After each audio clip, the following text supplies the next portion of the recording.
Sebelum kita mempelajari jauh tentang metabolisme, kita harus mengetahui dulu tentang enzim.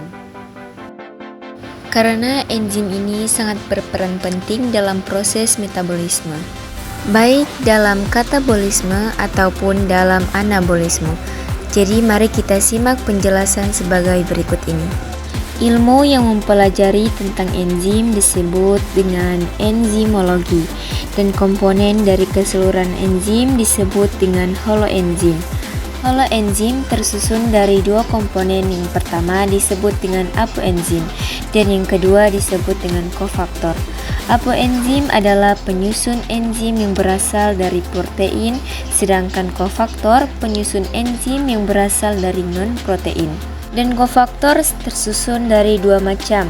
Yang pertama ada yang disebut dengan koenzim dan yang kedua disebut dengan gugus prostetik. Koenzim tersusun dari senyawa organik, sedangkan gugus prostetik tersusun dari senyawa anorganik. Pada enzim terdapat sisi aktif. Sisi aktif adalah tempat berikatan dengan substrat pada saat terjadi reaksi, sedangkan bagian dari sisi aktif disebut dengan alosterik. Enzim memiliki beberapa sifat. Yang pertama, karena enzim tersusun dari protein, maka enzim adalah protein. Sedangkan yang kedua, sifat dari enzim yaitu termolabil, artinya dipengaruhi oleh suhu. Sedangkan yang ketiga, berperan sebagai biokatalisator atau untuk mempercepat suatu reaksi. Suatu reaksi jika tanpa menggunakan enzim maka membutuhkan waktu yang lama. Tetapi jika suatu reaksi menggunakan enzim, maka reaksi tersebut akan berlangsung jauh lebih cepat dibandingkan tanpa enzim. Yang keempat, sifat enzim yaitu spesifik, artinya enzim hanya bekerja untuk substrat tertentu saja. Yang kelima, bekerja bolak-balik atau reversible, karena enzim bisa berperan untuk menyusun suatu substrat atau bisa berfungsi untuk memecah suatu substrat.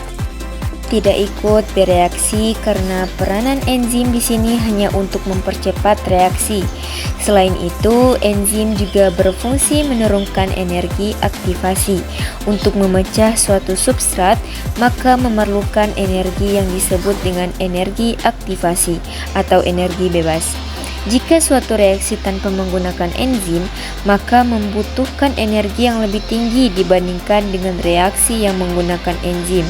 Karena jika suatu reaksi yang menggunakan enzim, maka akan menurunkan energi aktivasi.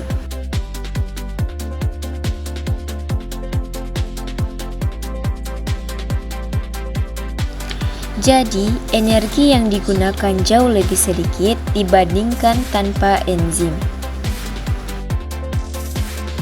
Berdasarkan cara kerjanya enzim dibedakan menjadi dua macam. Yang pertama ada teori lock and key, disebut dengan teori kunci gembok. Menurut teori lock and key, sisi aktif dan enzim bersifat spesifik dan tidak fleksibel.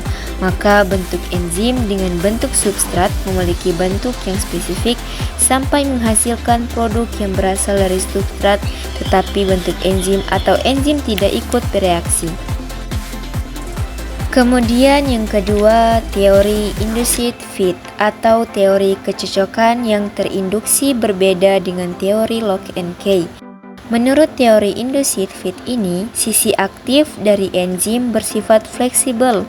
Meskipun bentuk enzim dengan bentuk substrat tidak pas, tetapi enzim akan menyesuaikan bentuknya dengan bentuk substrat sehingga terjadi reaksi untuk menghasilkan produk yang diinginkan. Nah, itulah penjelasan tentang proses metabolisme.